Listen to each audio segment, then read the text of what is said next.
خواہش یا خواب یہ ایک بنیاد ہوتی ہے. اقبال نے خواب دیکھا تھا نا, اس وقت کوئی نہیں کہہ سکتا تھا کہ اس کی تعبیر میں پاکستان بنے گا. تو اسی طرح طاہر بھائی نے اپنا خواب بتایا, ہماری عوام ایک خواب دیکھ رہی. تو انشاءاللہ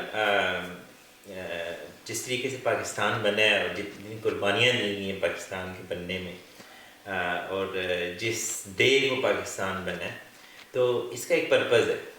دس از اے اسٹرانگ بلیف.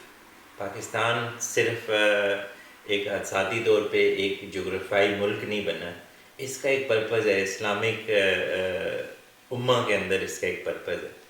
تو اس بلیو کے تحت وی فیل کہ انشاءاللہ the time will come. Difference جو وٹ آئی فیل از کہ جب ہم کوئی بھی چیز کی کسی بنیاد رکھتے ہیں نا, تو آپ اس کا مشن سٹیٹمنٹ لکھتے ہیں.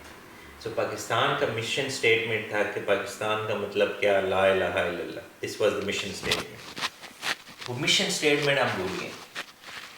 ہمیں اس مشن سٹیٹمنٹ کو واپس لانا ہوگا. اسلام کے مطابق پاکستان کے اندر جو معاملات ہیں ان پہ چلنا ہوگا.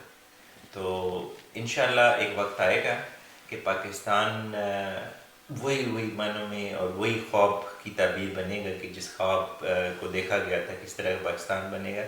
اور مشکل نہیں ہوتی, آپ کو ہسٹری میں بہت سارے ایسے ملک ملیں گے.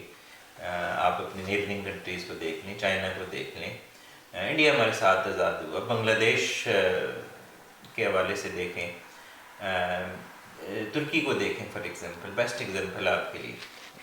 تو وہاں پہ بھی اسٹیبلشمنٹ یا وٹ ایور آپ کہہ لیں کہ ادارے مفلوج تھے تھوڑے, بٹ تھنگس چینج. کیونکہ جب لوگوں کا ٹرسٹ, لوگ اپنا ٹرسٹ کیپیٹل کسی لیڈر کے ساتھ اٹیچ کر دیتے ہیں, then were the things started changing.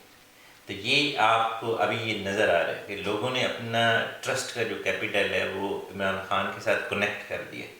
سو اب یہ ہے کہ اب دا تھنگز ول چینج. اس سے پہلے بھی کچھ لیڈرز آئے, بھٹو تھے فار ایگزامپل, کہ لوگوں نے ایک اپنا ٹرسٹ کا ایلیمنٹ دکھایا, but there were lot of different bits بھی تھے. اس وقت میڈیا اتنا آزاد نہیں تھا, چیزیں ایسی نہیں تھیں کہ وہ میچور نہیں ہو سکی چیز. تو اب یہ لگ رہا ہے کہ انشاءاللہ چیزیں میچور ہوں گی. بٹ سب سے بڑا جو کردار ہوتا ہے وہ دور حاضر کی عوام کا ہوتا ہے, کہ جو لوگ ہیں. کیونکہ جو 1947 میں جنہوں نے اسٹرگلس کرنی تھیں, جنہوں نے اپنی جانیں دینی تھیں, جنہوں نے اپنی فیملیوں کو ڈیوائڈ کیا, سب کچھ کیا اس پاکستان کے لیے, they have done their bits.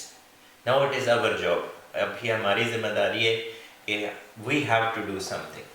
اور اس میں یہی ہوتا ہے کہ آپ جو چیز صحیح سمجھیں ڈٹ جائیں اس کے سامنے, اس کے لیے کھڑے ہو جائیں. اعظم سواتی ایک مثال ہے ہمارے معاشرے کے لیے بھی, ہمارے جوانوں کے لیے بھی, کہ جو ایج ہے اور اس کا حوصلہ دیکھیں. ٹھیک ہے, جس طریقے سے اس کے ساتھ ظلم ہوئے اور اس کا حوصلہ دیکھیں, وہ توڑنے کی کوشش کر رہے ہیں, وہ ٹوٹ نہیں رہا.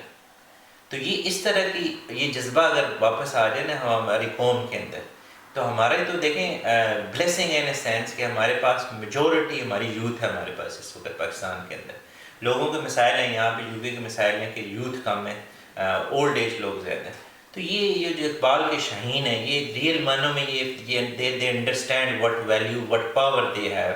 تو پاکستان انشاءاللہ بدلے گا, اور یہ ہمارا فرم بلیو ہے بدلے گا. But now we need to firm stand, اور ہم نے حق کے ساتھ کھڑا ہونا ہے.